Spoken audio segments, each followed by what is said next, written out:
అందరికీ నమస్కారం. సంక్రాంతి సందర్భంగా మనం అందరం గాలిపటాలు ఎగరేసుకుంటాం. చాలా సంతోషంగా ఉంటాం. మన సంతోషం పక్షుల ప్రాణాల్ని హరించే విధంగా ఉండకూడదన్నది నా అభిప్రాయం. దయచేసి నా విన్నపం ఏంటంటే, గాలిపటాలకు నైలాన్ మాంజా వాడతాం కదా, అది చాలా సూక్ష్మంగా కంటికి కనబడని విధంగా ఉంటుంది.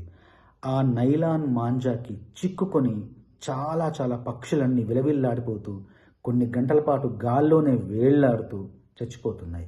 దయచేసి నైలాన్ మాంజా వాడకం తగ్గించి మామూలు దారం వాడదాం. మనము సంతోషంగా ఉందాం, పక్షుల్ని కూడా సంతోషంగా ఉండనిద్దాం.